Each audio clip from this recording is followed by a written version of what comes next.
Hello friends, this is just give me someone is on not on mute. Please go on to mute. Okay. So now I am sharing the screen and let me mute everyone on the WebEx session and make sure your video is not streamed. Whoever is on WebEx. Okay, and whoever is on YouTube, please confirm that you guys can see my screen and also you guys can hear me, and then I'll get started. Those who are on YouTube session, please confirm that you guys can see my screen and you guys can hear me. And also, yeah, it looks fine. So let us get started. So uh, today is another introductory session for live Scala and Spark training. If you have already attended the May 27th or 28th event, you can drop off. It's a completely redundant topic. If this is first time, then it is fine. You can go ahead and understand what I will be covering as part of this course, which will be starting from June 12th. And I will get into the details in a moment. Okay, and all these videos will be streamed to YouTube, and they will be added to this blog post itself. Still, some people are not on mute. I don't know why. It's I think there is some issue with WebEx. It is not working as expected. Anyway, so let me go to the presentation and let me give a brief introduction about big data ecosystem and where Spark fits within the big data ecosystem. Then I will come back to this blog and I will go through the curriculum, and then I will actually get into the other details with respect to training. So I'm opening PowerPoint presentation here.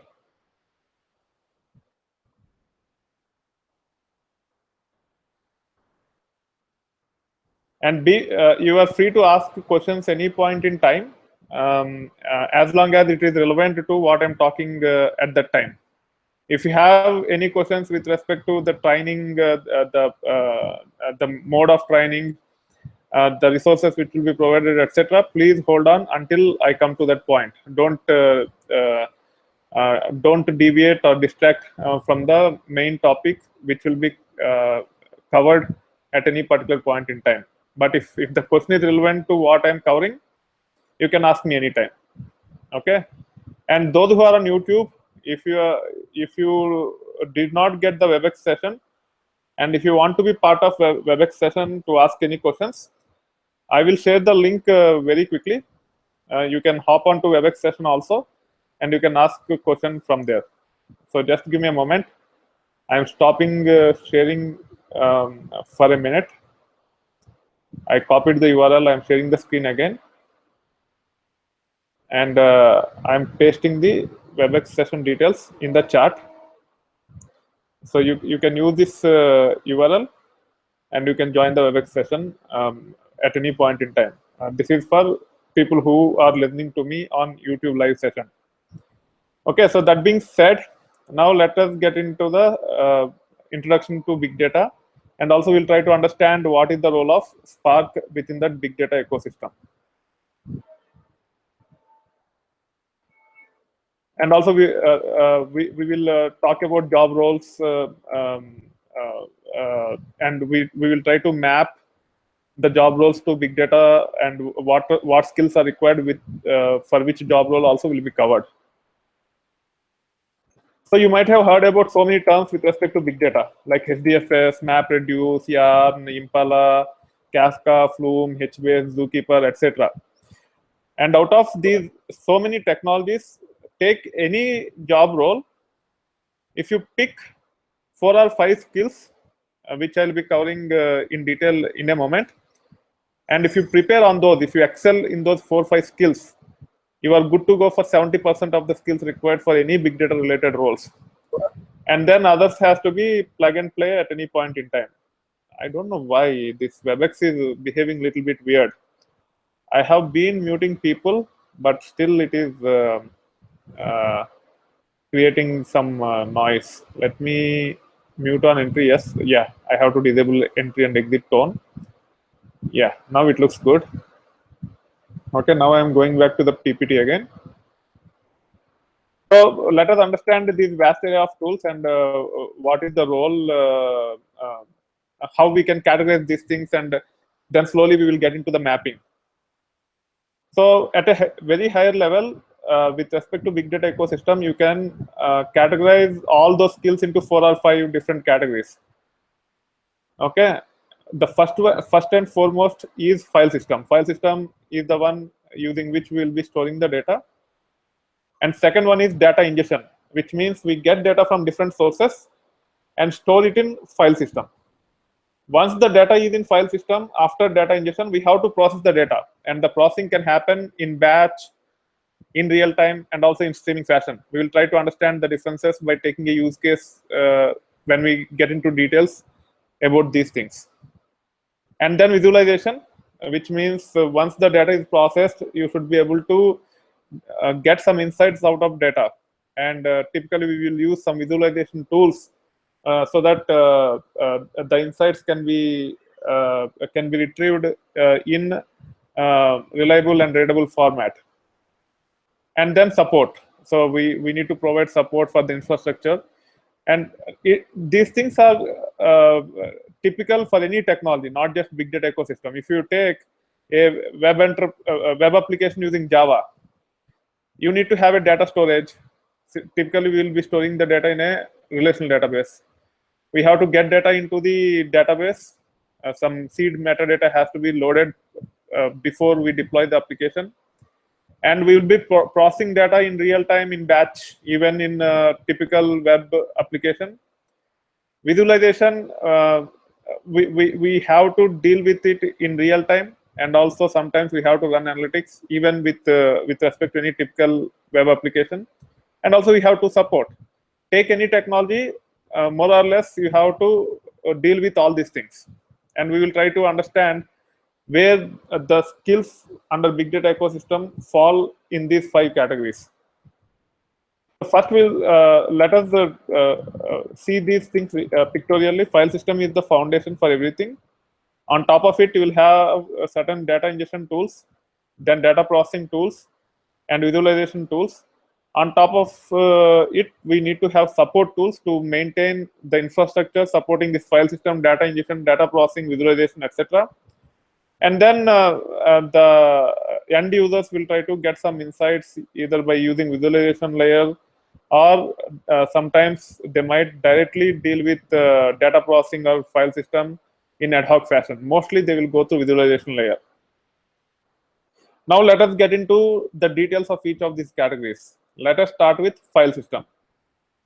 Okay, and a file system supporting big data should be typically distributed.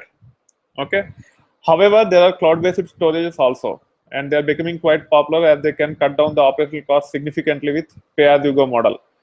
So the example of distributed file system is HDFS, and the example of cloud-based file systems are AWS S3 and Azure Blob.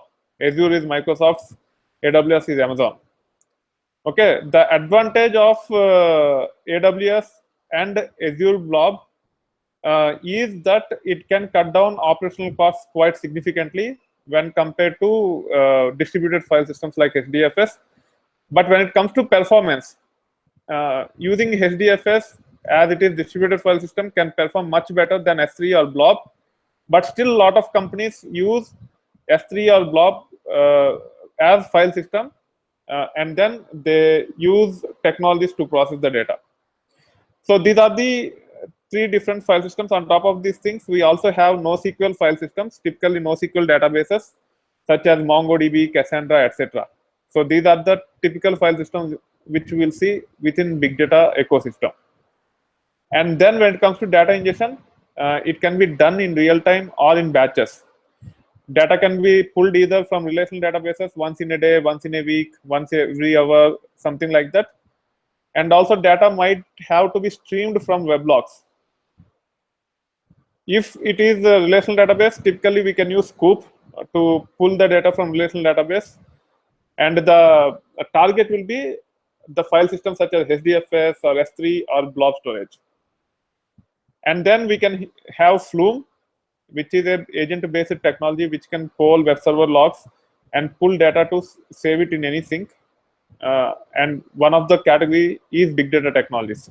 So here you need to understand what web server logs means, because it is not typical for many of you, even for experienced professionals. So let me explain you a little bit about web logs. So if you think about it, take the example of Amazon. Okay, you go and try to buy products in Amazon, and when you actually check out, the order is placed, you transact money for the goods you are trying to buy. So you give money to Amazon and you will get some product from Amazon website. Such information will be stored in relational database.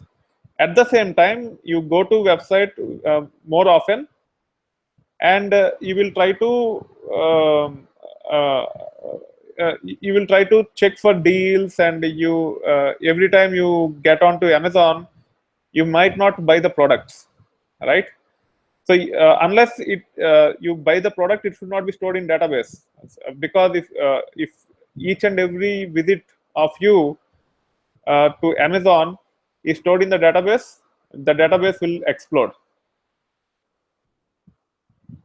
Okay, and if the database will become quite big, and it will become unmanageable. For that reason, storing everything which is not really transactional doesn't make any sense.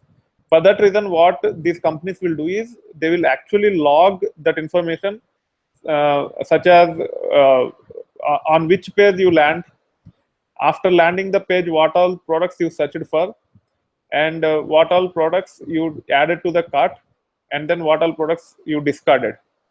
All these details will be captured in weblogs, and we have to capture that information from weblogs, and you have to process the data. So someone is complaining that they cannot hear me. So let me answer to them.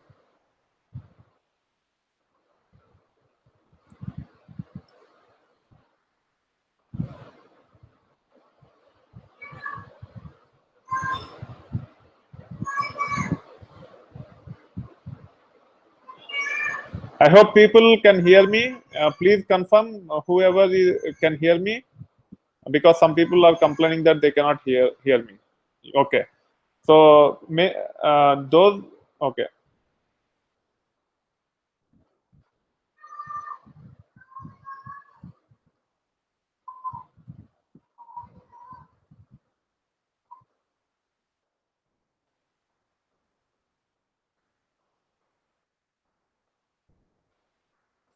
Uh,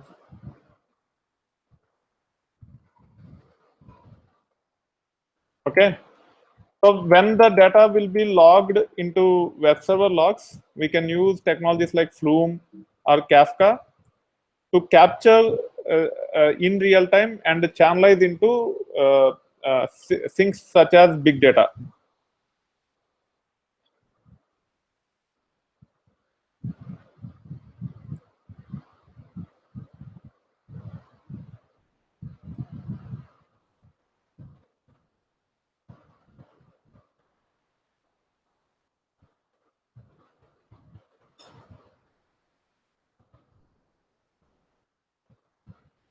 Okay, so that is about Flume and Kafka. They are quite popular to get data in real time from weblogs. So those who could not hear me so far because of missing out calling using computer, you can go through the YouTube link, and you will be able to catch up. Okay, after the session is done, you can actually catch up using YouTube link. Okay, and there are many other tools, and at times we might have to customize as per our requirements. That is about data ingestion, and the major part of the big data ecosystem is data processing. And in that, we have batch processing, we have real-time processing, and we have streaming. So what is batch? So for example, take Amazon recommendation engine. There will be a lot of people who will be buying products in Amazon. there will be a lot of people who will be searching products in Amazon, and when they search, they will search for multiple products. Okay, and they will try to match and see if they are getting any deals, to decide whether to buy or not. So once that information is captured for all the transactional information, they will go to the relational database and get the data. For all the other information, like visitor traffic, they fetch data from weblogs using Flume or Kafka, and using this information once in a day or once in a week, by applying certain algorithms, they will try to understand how the products are bought or searched by the customers together. So, for example, if a customer try to buy 55-inch LED TV, most likely, if you want to buy music system, he will use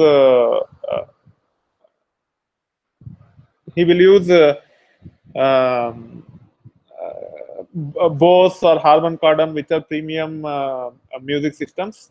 Similarly, if they want to buy furniture, they will try to buy high-end furniture. If they want to buy gaming console, they will either buy Wii or Kinect. So they will go for premium if they decide to go for premium TV. Okay.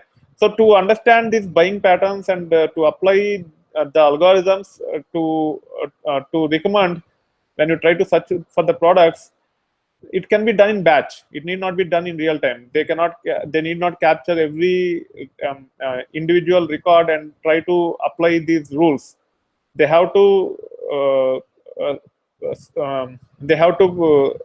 queue up the data, and once in a day or once in a week or once in a month, whatever is SLA, they have to apply the rules on the entire data set to understand the buying patterns. And that processing of once in a while is called as batch. And at the same time, when the user go to Amazon.com and try to search for the product, the recommended product should be returned immediately. It should not wait, right? So that is called as real time. And then streaming is sometimes. Let's take the example of LinkedIn endorsements.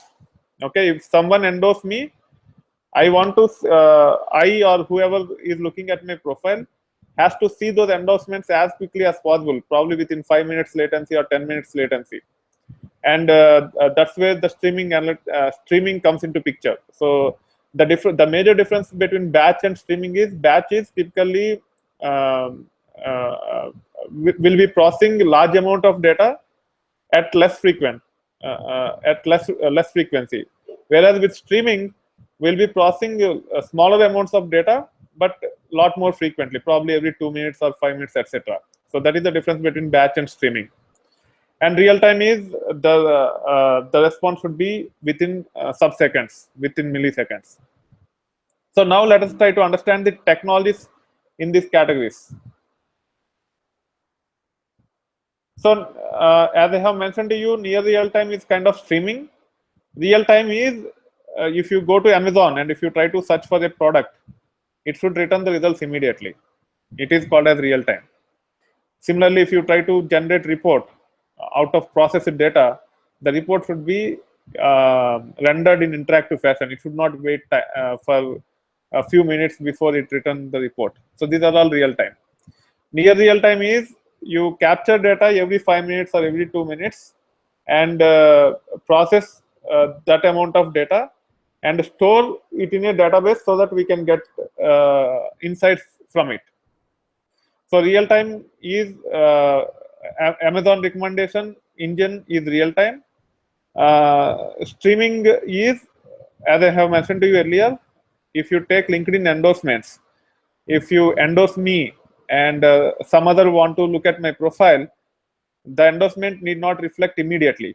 Even if it takes 5 minutes or 10 minutes, whatever is predefined SLS from LinkedIn, that is good enough.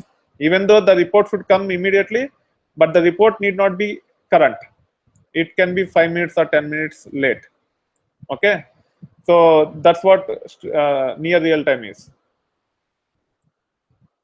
So now when it comes to batch, the technologies are typically MapReduce driven or Spark driven.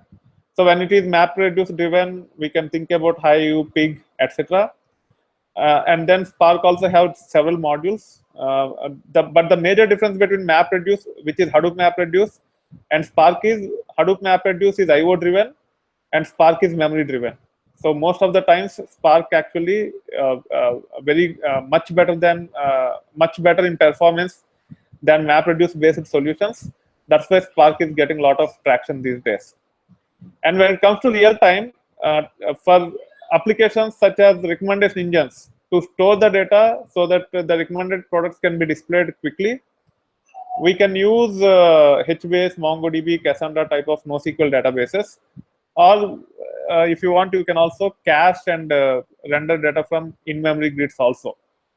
For ad hoc querying purposes, for example, if I want to get insights out of the processed data, we can use tools like Impala, Presto, Spark SQL. These are all big data tools. Typically, for ad hoc reporting or querying, we use tools like Tableau, ClickView, etc. With Spark SQL connector or Presto connector or Impala connector, connect to the data which is in big data cluster, and we generate reports out of it. Okay. And for streaming purpose, typically we use either Spark Streaming or Flink or Storm. These three are market leaders when it comes to streaming analytics.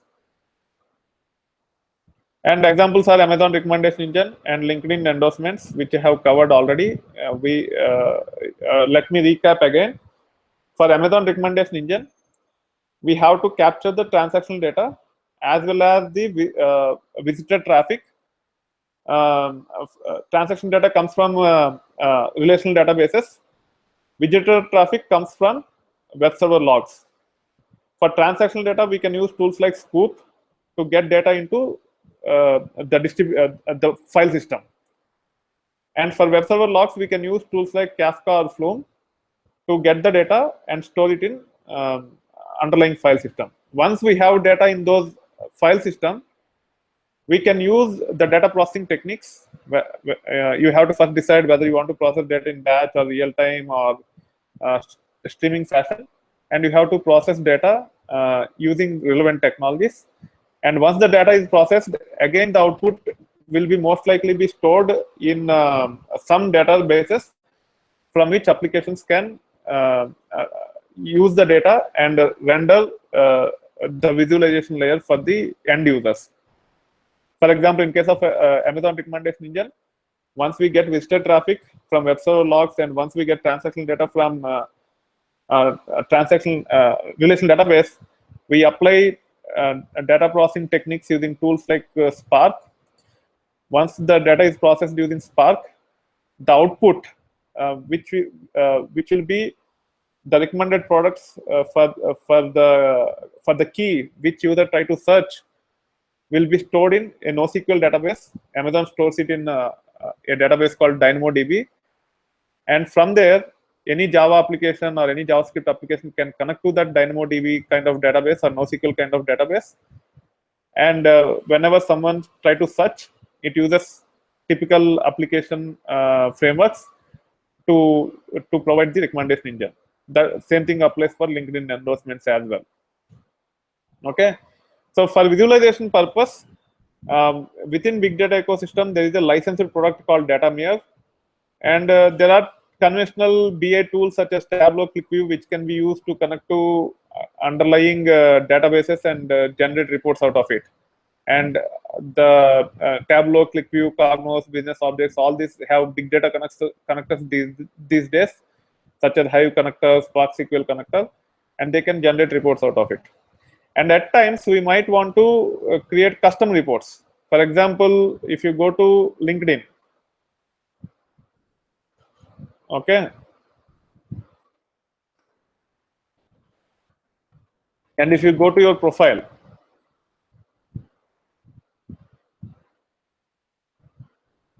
and if you go to the endorsement section of your profile, this is nothing but a report, right? And some visualization mechanism has to be implemented. So you can use tools like D3JS and come up with these kind of reports. Similarly, if you go to Facebook,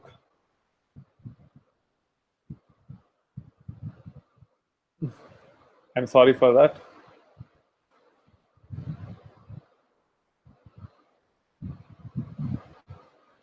If you go to Facebook page such as ITversity, and if you click on likes,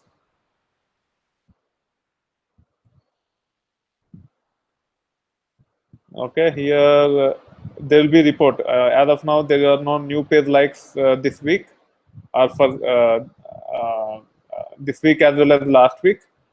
That's why it does not show the report. But at this time, 41 people talking about this and 1592 total page likes.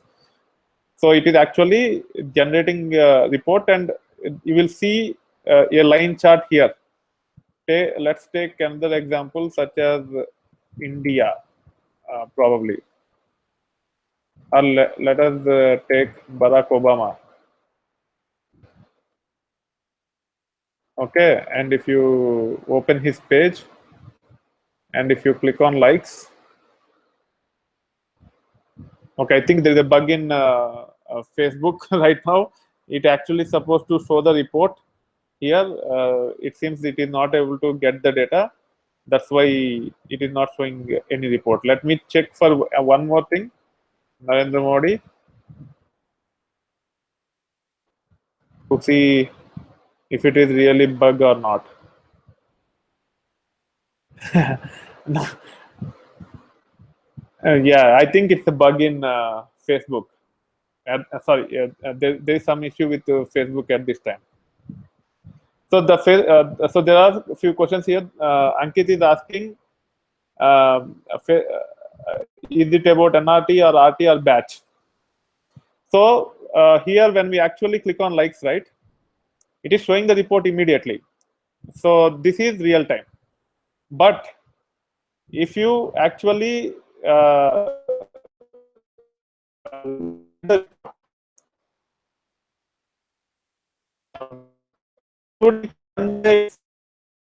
then it is kind of near real time.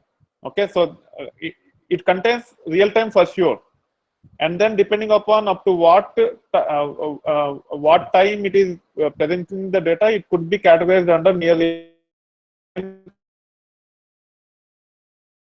presenting. Okay, thank you. So someone got unmuted. Anyway, I hope you guys can hear me. If not, please let me know. Please confirm that. Yeah. Hello, can you hear me? You should be able to hear me now. Yeah. So WebEx is behaving a little bit weird for whatever reason. Anyway, to answer your question, whenever you click on likes, the report will be rendered immediately. So it is real time. At the same time, if the report is only coming till yesterday, that means it's batch. Once every day, the reports are being refreshed. But if the report comes till now or 1 hour back, it is kind of near real time. And this is called as time series. Okay, so some things might happen in batch, some things might happen in real time also. So it can be everything. If you talk about LinkedIn endorsements, right? This report is near real time as well as real time. If someone visits my page, the report has to be rendered immediately. So it's real time, and we can use database such as MongoDB or Cassandra or HBase to get the report. But if you endorsed me, and this report might not reflect that endorsement immediately, but it will take 2 minutes or 5 minutes to get that endorsement. That offline processing is near real time. At the same time, if you are familiar with LinkedIn endorsements, we periodically get an email saying that so and so people have endorsed you on so and so technology. It is kind of a newsletter, and that newsletter will not come on daily basis. Probably it might come once in a week or so. It is a classic example of batch. For the batch processing, you can use technologies like Spark. For streaming, where you endorsed me and my report will get refreshed within few minutes, we can use technologies like Kafka along with Spark streaming or Storm or Flume. For interactive visualization purpose, the processed data will be in a NoSQL database such as HBase, MongoDB, Cassandra, etc. I hope it is clear. If you still have questions, I can answer. Meanwhile, I will proceed further. Okay, so for simple uh, for simple uh, visualization purposes, we can use tools like D3JS, where we can use underlying databases such as MongoDB, DynamoDB, etc., and get the simple reports at scale. So if you think about LinkedIn endorsements, the complexity is not the report. Report is quite straightforward, but it has to scale because hundreds and thousands of profiles might be viewed at a given point in time.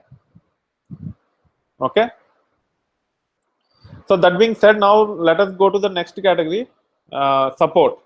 There are a bunch of tools which are used to support the clusters. Ambari, Cloudera Manager, Ganglia, they are primarily used to set up and maintain the cluster and also monitor the cluster. Zookeeper for primarily load balancing and failover. Kerberos for security. Knox, Ranger, etc. complement the support. So if you think about it, as a developer, you don't need to worry about these things. And if you are aiming to be a DevOps engineer or big data infrastructure specialist or big data administrator, you have to be familiar only with this. You don't need to worry about the other things. Okay. So now let us try to do the high-level categories and skills mapping. For file system, we have HDFS, which is distributed file system, cloud-based file systems such as S3, Azure Blob, and also we have NoSQL file systems under big data ecosystem. For data ingestion, for to get data from relational databases into underlying file system, we can have Scoop. For, to get data from web server logs, we can use Flume or Kafka or both. At times, we might have to develop custom tools also. For data processing, because there are too many tools, I'm displaying only categories here, such as batch, real-time, streaming, etc. In batch, we have MapReduce based solutions as well as Spark solutions. In real-time, we have NoSQL and Impala, Presto, Spark SQL for interactive ad hoc reporting. For streaming purposes, we have Flink, Storm, and Spark Streaming. And visualization, we have DataMeer, traditional BI tools, and custom tools such as D3JS. For support, we need to understand DevOps and Hadoop distributions. When I say Hadoop here, it is about Hadoop distributions. So these are the mapping with the categories to skills. And then job roles. And then we will try to map job roles with skills within big data ecosystem. So there is at a higher level, these are the 4 roles which are typically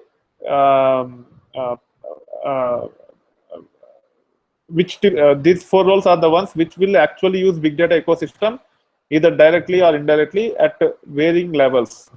Each of these guys will try to interact with big data ecosystem at significantly different magnitude. And this is the matrix. First, we'll talk about responsibilities. Typical responsibilities of data engineer is data ingestion and processing. BI developers is primarily reporting and visualization. For application developer, his main role is developing applications. For DevOps engineer, it's all about maintaining infrastructure such as big data clusters. The core skills, forget about technologies. Whatever competencies they need to have in general are, for data engineer, he should know basic programming. He should be familiar with data warehousing concepts. He should be familiar with ETL and data integration. BA developer, he should know reporting, analytics, etc. He should have strong domain knowledge, data warehousing knowledge, and BI, business intelligence. Application developer, instead of just basic programming, he also should know advanced programming, and he has to be familiar with application frameworks, and he has to be aware of all the databases up to that level where he can use typical application frameworks to connect to those databases and build applications on top of it. For example, if you take NoSQL databases, and if you are using Java as the programming language, Definitely, there will be some ORM tools such as Hibernate, which you can use. Hibernate is for RDBMS, but similar to Hibernate, there might be some other tool with Java which can act as ORM for MongoDB or Cassandra, etc. So, as an application developer, you should be familiar with that and try to use your applications to connect to those databases and then develop the applications. So here, if you think about it, there is evolution of databases. We started with RDBMS 10 years, 15 years down the line, and most of these applications are built against RDBMS. But now we have choice of different database types. RDBMS is just one database type now. We have NoSQL, we have in-memory grids, we have search-based databases, we have graph databases such as Neo4j. There are so many variety of databases. As an application developer, you should be familiar about how you can use your programming languages such as Java and its frameworks to connect to these different types of databases. And then you should be able to build applications using those. For DevOps engineer, it's primarily about system administration and also supporting Hadoop clusters, etc. Now let us try to understand the technologies which you need to build for each of these roles. For data engineer, you should know basic programming of Scala and Python. You should know Spark, Flume, Kafka. You should know Spark streaming or Storm or Flink. One of those three things is good enough. You don't need to learn all the three. And if you learn these things for data engineer role, you are 70% covered. Okay. And then for BA developer, we have tools like Tableau, which is a BA tool. You should know data modeling. You should have solid domain knowledge. And then from big data perspective, if you have knowledge about visualization frameworks of R and Python, it can help quite a bit. And for application developer, he should know Java and Python programming. He should know MVC framework.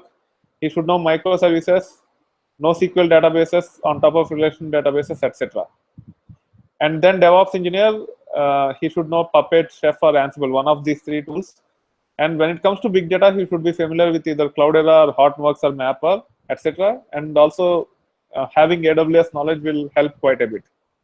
Now, if you think about the LinkedIn endorsement, or let's take Amazon recommendation engine and see what each of these roles typically.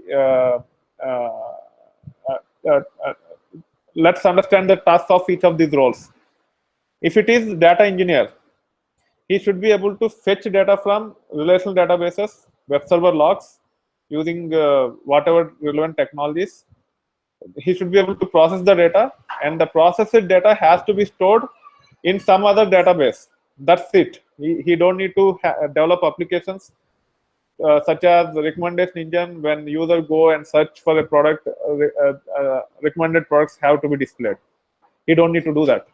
He is primarily focused on the offline data processing in batch or micro batches. And BA developer, typically, so if someone want to see how whether the visitor traffic is going up or going down, how many visitors are visiting in holiday season, and how many visitors are visiting in other seasons, what are the monthly, if the executive want to see, if the executive manager want to see if there are any fluctuations at a particular point in time. These are all actionable insights, and we can use any BA tool to visualize on the processed data, and he can come up with some actions and to generate those reports, which can facilitate the executive management to take certain decisions. That is the role of BA developer. When it comes to application developer, so when you go to a website called Amazon.com, and if you try to search for a product, it has to display the recommended products, and it has to be done at a scale. So a application developer needs to develop a scalable solution where all the users are recommended properly with appropriate UI UX considerations, etc. And that will be the role of application developer. and DevOps engineer is responsible to support the overall infrastructure of the enterprise. Now, and then solutions architect has to be hands-on on most of these areas, and he should be able to design and make sure the frameworks are implemented with highest of the quality. Solutions architect is at the bottom. Okay, and then let us map the previous slide with the job roles. As a data engineer, he should be familiar with file system, as many as file systems. He should be familiar with the data ingestion techniques and technologies. When it comes to data processing, he should be primarily familiar with batch and streaming. Real time, he might not use that often. Having knowledge of visualization concepts might help, but his primary responsibility will not be to generate the visualization aspects of the project. It is primarily the responsibility of the BA developer. And then application developer, he should know underlying file systems, which include NoSQL databases. He should know real-time frameworks to connect to these databases and generate reports out of it. So he should be familiar with visualization, real-time, and file system. And then DevOps engineer or Hadoop administrator or big data infrastructure specialist has to be primarily focused on support. So this is the mapping of job roles with the different categories and different skills within big data ecosystem. And then let us understand the relationship between big data ecosystem and data science. There is a myth that data science and big data are synonyms, but they are completely two different fields. Data science is not always on top of huge volumes of data. You can even you can even run data science algorithms on handful of records. It can be implemented using Excel on smaller volumes of data. But when it comes to larger volumes of data, data scientist team work closely with data engineers to ingest data from different sources, process data such as data cleansing, standardization, aggregations, etc. And then this cleansed, standardized, and aggregated data can be ported to data science algorithms after processing. And then data science algorithms can be applied on the data using modules such as Mahout, Spark, MLlib, etc. Data scientists should be aware of this big data ecosystem, but they need not be hands-on. In larger organizations, data engineers will be a separate team and data scientists will be a separate team, and they complement each other. Data scientists will give the requirements to data engineers, and data engineers will provide the data in the format data scientists want. But in the smaller organization, I have observed that the data scientist or data engineer has to master of both. But when it comes to this smaller organization, if a data engineer need not know all the algorithms, he should be familiar with some important algorithms which are relevant for that smaller organization's domain. You don't need to be master of all the algorithms. But in the larger organizations, data scientist has to be as generic as possible, and he should be able to identify the data sets and requirements to get to implement algorithms on top of it, and get and do sentimental analysis, natural language processing, machine learning, etc. So there is a question here. Let me take that question. The question is, can we consider ETL developer as data engineer? Yes. So ETL developer has to be data engineer in future.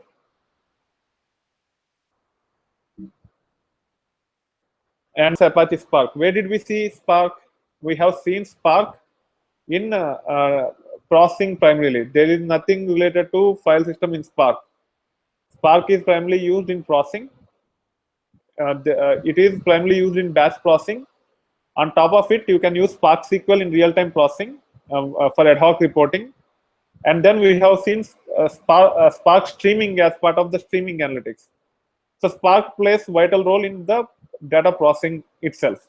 So if you are familiar with Spark, you are at least 60% or 70% covered in processing. Okay. Spark is nothing but a in-memory distributed processing framework on top of file systems such as HDFS, S3, Azure Blob, etc. There are, as part of Spark, there are a bunch of APIs to process the data, and they are called as transformations and actions. They are also known as core Spark, and tightly integrated with the programming languages. So you can actually build Spark-based big data applications using programming languages such as Scala, Python, Java, R. And to be proficient in Spark, you need to learn one of the programming languages. They are much simpler once you learn to process data using programming languages such as Scala or Python. If you want to compare to join two data sets using Java, it takes at least 200, 300 lines of code, and still it could be buggy. Whereas Scala or Python, you can just use 5 lines of code to read the data, to join the data, and do some simple aggregations on top of it. It is as simple as using Informatica to define a design mapping for the requirements. Scala or Python will be very simple once you know programming using Scala or Python. And you often hear about, yeah, go ahead, Rajesh.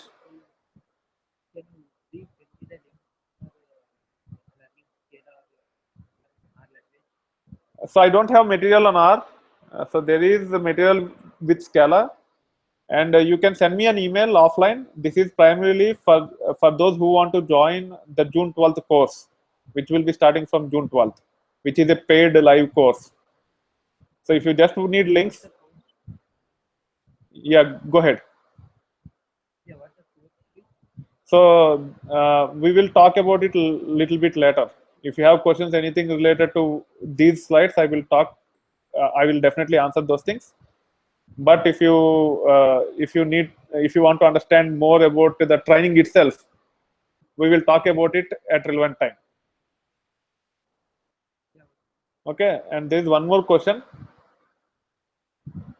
So Srinivas is asking, I am from database background, worked on Hive, Pig, Scoop, and Kafka. I am not from Java background. Will it be difficult to learn Spark with Scala? No, it will be very, very simple. You don't need to know Java at all to learn Scala. Scala is alternative to Java. You can pick up the Scala skills and you can learn Spark with it. Okay. That being said, you often hear about terms like Yarn and Mesos, but developers do not need to worry much about it. They are just execution frameworks. They just have to know how to submit jobs in Yarn or Mesos. And then let us understand the Spark modules. There is Spark core, which are nothing but bunch of transformations and actions. They are like join,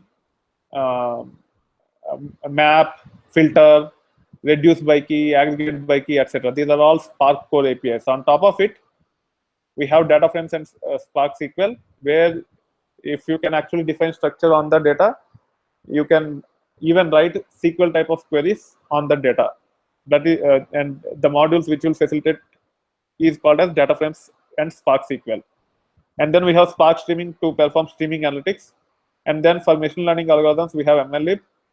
And for graphics, for graph type of scenarios, we have GraphX. And I'll be covering Spark core, data frame, Spark SQL, and Spark streaming as part of the training. I will not be touching MLlib or GraphX.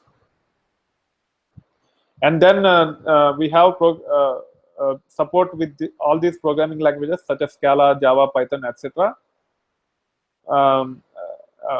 You have to learn one of these 4 programming languages, but the market typically uses either Scala or Python, but there are some exceptions where Java is also used. And now some of the people started using R also. And then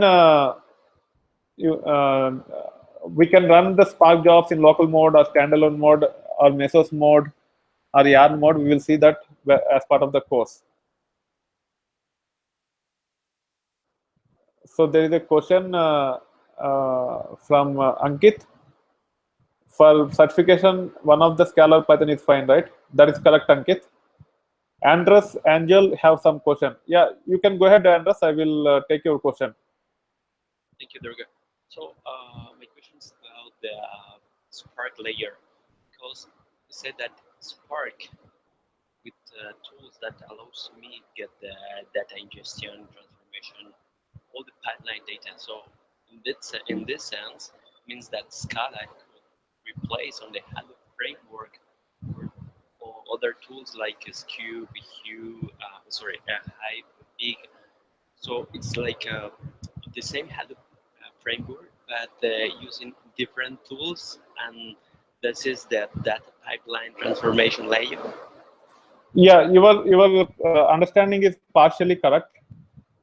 When it comes to processing the data, if you want to use traditional Hadoop tools, if you want to run queries, you have to use Hive. If you want to script, you have to use Pig. If you want to get data, you have to use Scoop. If you want to get data from relational database, you want to use Scoop. And if you get into the details, each of these tools, such as Hive, Pig, and Scoop, have different syntax and semantics. They are completely unrelated. You have to spend a lot of time to learn each of these tools. And if you think about it, you cannot build end-to-end application using Hive. It's just a query language. You cannot build end-to-end application using Scoop. You can just import data. You cannot develop complete application using Pig. There are so many limitations with Pig. So with Spark, using Scala or Python as programming language, you can replace all these things with one programming language and use Spark as module to do the processing. And as part of Spark, you have JDBC also. So you don't need to use Scoop. You just write Scala-based Spark code to connect to the remote database and get the data. I know some of the projects where they replace Scoop with Spark JDBC. So using Scala as a programming language, you will have very few moving parts, and you will be using one standard programming language. So your development timelines will be much better compared to using traditional Hadoop based tools. That's why Spark is getting a lot of traction. Okay. So and then we have data frames. Data frames are nothing but in-memory distributed collection with structure. We will see these details when we actually start taking the training. So I will move on these things. Talk about what are the weightages to become a data engineer. So Spark is one of the very important skill for data engineer. For application developer and all, it's not that important. For application developer, still Java or full stack development. Even if you want to develop application using Scala, you need to understand the Scala Play framework. If you want to use Python, you can use Python Django framework, etc. But for data engineer, these are the weightages. Okay, you need to know programming, preferably Scala or Python. If you are already familiar with Java, you can enhance your skills with Java also. But the preferred programming languages with respect to Spark-based job roles is Scala or Python. And I will give 30% weightage for programming. And then you need to understand Spark APIs and also Spark architecture. You should be able to develop scalable processing applications using Spark APIs. And I'll give only 10% weightage to it. And then SQL, 10%. So if you are familiar with SQL, using Spark SQL, you can actually write good queries, and you can process the data. So again, someone is complaining about voice.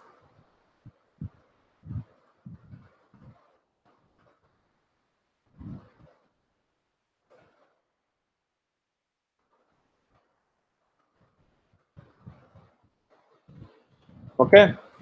So if you see, just learning Scala, Spark, and SQL, you are 50% covered. On top of it, you need to know Scoop. Still, Scoop is relevant even though it is fading out slowly. And I give weightage up to 5% for Scoop.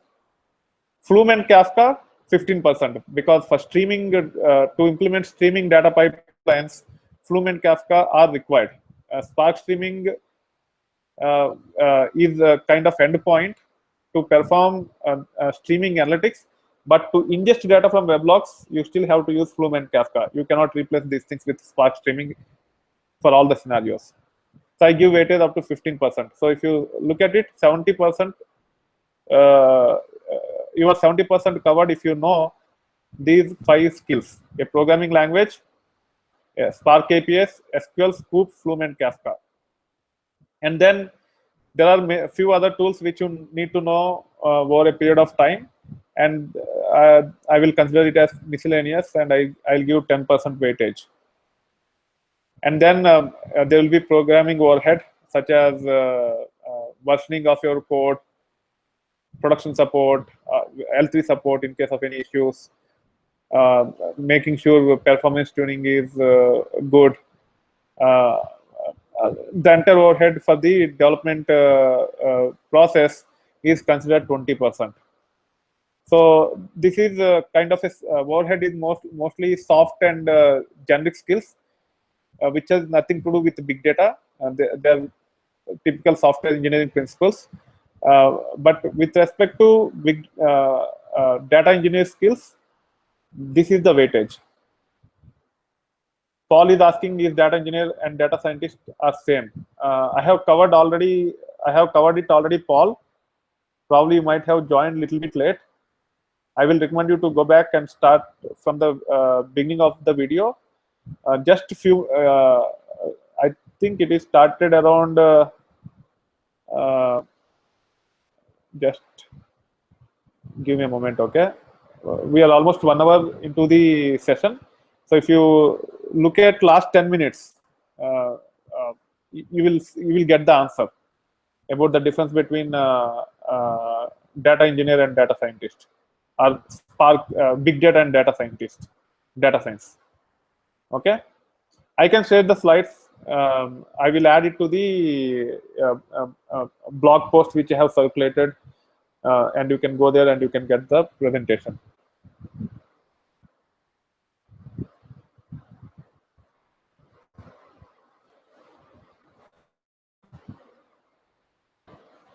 Okay, so these are the weightage for the skills. Now let us go back to our original blog, which you have probably got the WebEx invitation. So as part of the curriculum, into the curriculum, at IT University we have the history of training thousands of professionals, and hundreds of them have cleared several big data certifications. This is the report of 300 people who have acknowledged IT University for their successful completion of certification. And majority of them have cleared CCA 175, but you can see that there are other certifications also which people have cleared. Let me open this image in a new tab so that we get the bigger picture. You can see the blue one is CCS Spark Hadoop and developer, and this one is I think HDP certified administrator, and this one is HDP certified developer. So these are the, and also there is one more CCS. There is one more certification. I don't know what it is. This one is also. There are a lot of people who cleared this certification. I think it is Cloudera certified administrator. Okay.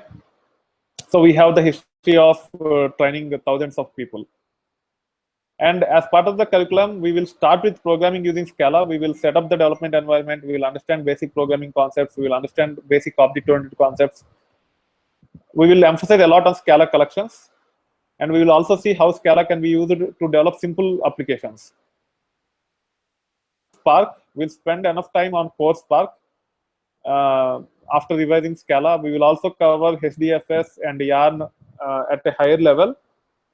And then we will spend a lot of time on Spark transformations and actions. We'll try to understand development lifecycle as well as execution lifecycle.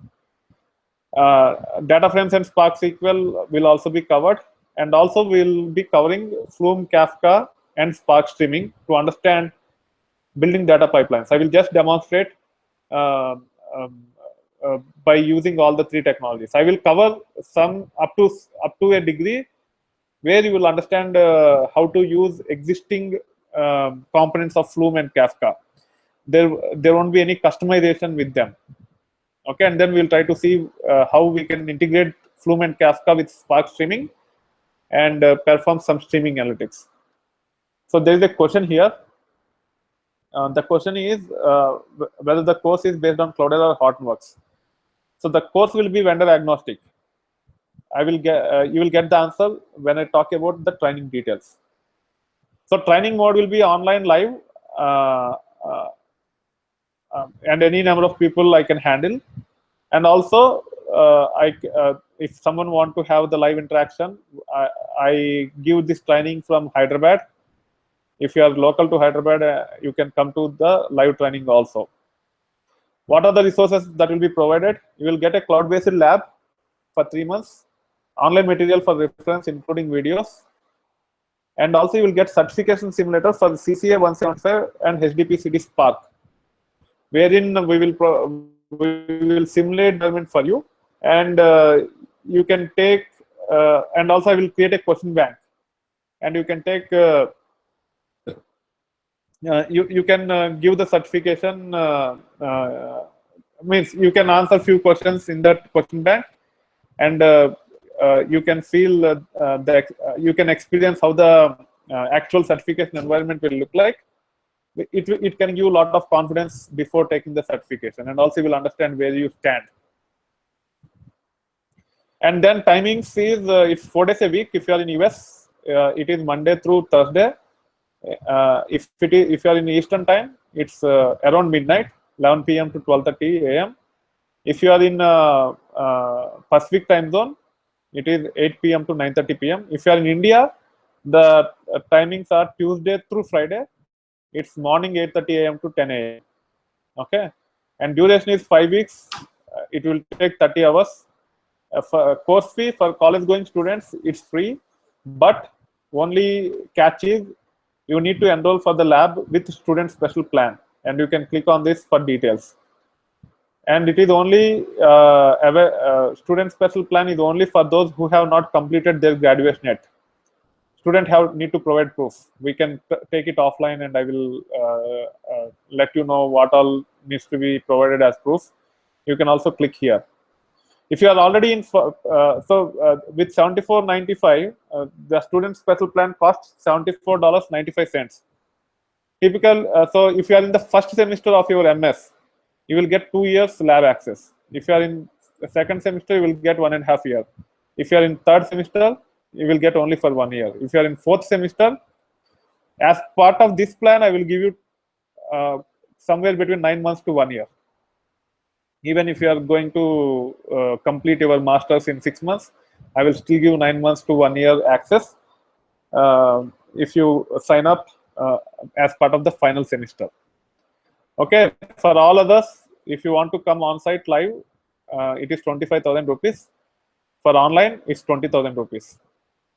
Curriculum is designed as per certification exams from leading vendors. 100% Spark is covered as per CCA 175 and HDP-CD Spark.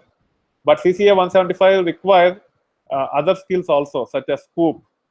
And I have enough material on, for that, and I will give you the references. But with respect to Spark, 100% Spark is covered for CCA 175 and HDP-CD Spark. So after going through the class, you can give the certification in one of these areas.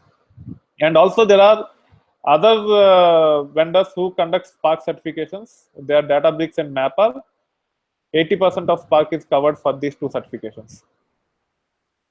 Prerequisites for the course, there are few questions I will take in a moment. The prerequisites for the course, you need to come with 4 GB laptop, you need to have at least 4 GB RAM, and you need to have 64-bit operating system. If you have 32-bit operating system, it will not work. Basic programming skills or data warehousing skills are highly desired. And if you are interested, so after attending this session, if you are interested to be part of the live training as a student or as a regular professional, you can send email to training@itvarsity.com. I will type it in the chat. I will send you the invoice, and you can make the payment through the invoice. If you are in India, I will share Indian account details, and you can say transfer money to my Indian account.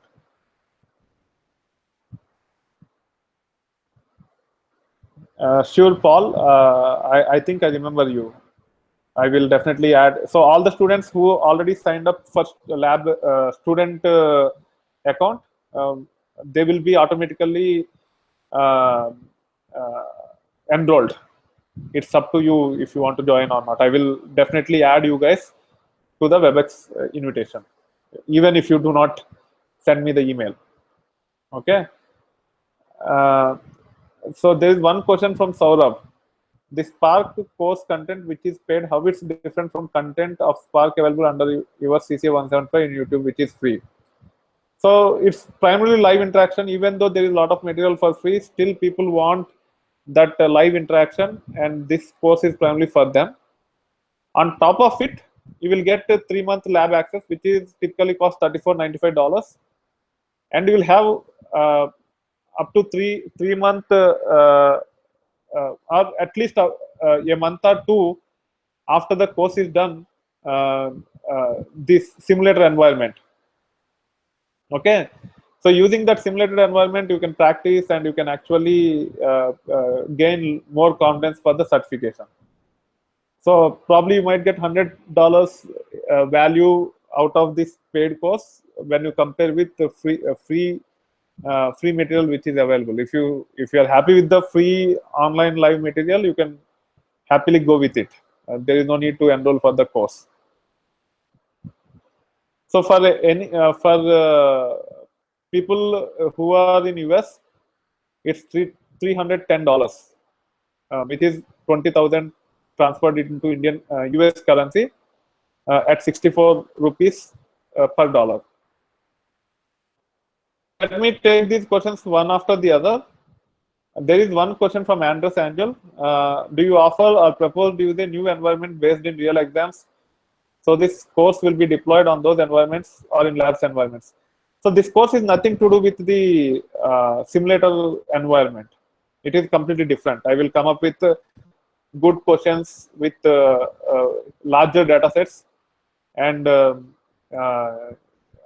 you can use the environment to get the feel of the certification environment. Okay, that is completely different. I will be demonstrating our typical lab to primarily go through the course. Okay, and then Saurabh is asking, yeah, it's correct, Saurabh. The content will be same apart from lab facility. Yes, the recordings will be available in YouTube. So PPT slides I will add to this page itself. So this is the URL, right? So to this itself, I will try to add the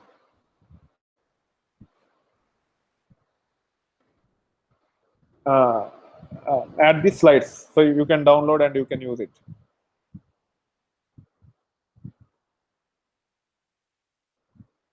Shashi, you can actually watch the video also by going through this as you miss.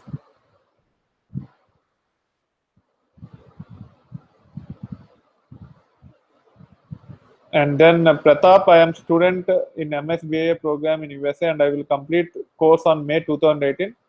What is the cost of course for me? It is $74.95 and you will get access till May 2018. The course is free. You need to pay only for lab and you will get access till May to 2018. So Shashi is saying, I am in Singapore. What is the timing it's suitable for me? I'm not sure about the timing in Singapore. It's 8:30 a.m. to 10 a.m. India time. So you can translate to your Singapore time. Saumalya is asking, is the lab environment similar to the Scala installed in my system? No. Let me show you the lab environment. I am connecting to the Ambari. The lab is primarily set up using Hortonworks distribution. And if I log into Ambari, After this question, I will take YouTube questions. You have to wait for some time before I come back the questions on WebEx. Okay, Shakti, you need to wait until I answer the YouTube questions, and please, others don't ask any questions until I come back from YouTube. So this is the cluster. So there are 9 nodes in the cluster. Each one is 32 GB RAM, and each one have 8 cores. It's a state-of-the-art, very powerful cluster. Okay. So that is about a lab environment for Somalia. Now let me go to the YouTube questions. So I never promise about jobs. Okay, getting job is completely different. It's up to you how you attack the job market to get the job. My primary role is only to uh, uh, share the knowledge so that you build the skills and you face the job market with confidence. I don't do any analysis on how much you will be paid and whether you will be getting the job with the skills. As of now, big data is hot and it is the way to go because it is open source and it is giving tough time to existing licensed products in data warehousing and BI. Hence, it has a lot of potential, and that's it. I don't know whether you will get the job or not. It is a completely personal question, and it is different from person to person.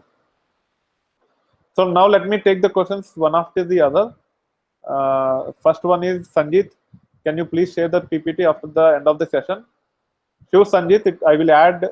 I will upload the PPT tomorrow to the same blog. Okay. I will convert into PDF and I will upload the PDF. What is the timing? I have already covered the timings. I hope you got the answer. What is the meaning of term ingestion? Ingestion means getting data and ingest into or transfer or load into some target.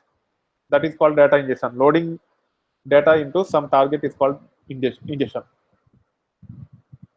I have already covered Hadoop admin responsibilities, setting up the clusters, day-to-day operations, enabling security, work with developers to make sure that their jobs are completed in timely manner, etc. So Jami Sheikh is asking, can non-IT people will get job with this? I'm not 100% sure, but but at this time, even IT and the CS folks are facing a challenge to crack the job. So I'm not sure how much effort a non-IT person has to put to get the job in this in IT field, irrespective of the skills they possess. So Tarun is asking difference between Ambari and CDH5. That is out of the scope of today's discussion. Probably you might have to be part of the course and you will understand at the time. Ambari is from Hortonworks, CDH is for Cloudera. Both are competitors. That only that I can tell right now. Rajhans is saying they ask about projects. So my training is as realistic as possible. You need to understand how these things will be implemented as part of the projects, and you have to face the interviews. I don't explain all the projects. I take simple examples like LinkedIn endorsements, the way I have done in the training, and you need to be skillful enough to come up with explanation for some of the use cases. So Rahul is asking for Spark. We should learn Python or Scala. You can learn one of them.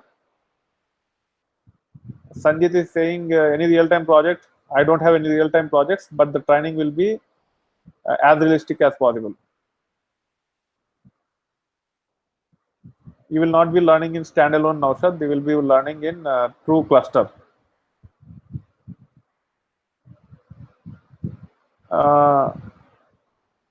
So Sri is asking, could you please let us know the timing for the next session? The details are available in this blog. Towards the end of it, you can go through it. Okay. And the training will start on June 12th, US, and June 13th, India. So Ampolu is asking what course I have to learn to become data scientist. Data scientist is a highly specialized role. All the successful data scientists are PhDs in mathematics or physics or chemistry. You need to carry that R&D mindset, and it's not very easy for typical software engineer to transition himself to data scientist. It takes a lot of effort. So I will take, so the last question from whatever the current question is from CR Tagadia will be the last one. I will take up to that question and I will stop. I will not take any more question after this last question from CR Tagadia. Okay, so let me go back. So Shakti is saying, but the training recordings will be given only to people who have paid, right? Or people who have not registered also will be able to see in YouTube. Everything will be provided in YouTube. Okay, so you can just follow the YouTube videos at your convenience, and you can learn for free. If you have, if you subscribe to the lab, that is enough for you to practice on the lab. So Saurabh is asking, sir, do you think big data engineer will replace traditional ETL job market? So ETL is kind of a specialized role. Big data engineer or data engineer is more of a generic role. Part of or significant part of the data engineer role is ETL itself. If you go back to the presentation and if you go to the skills,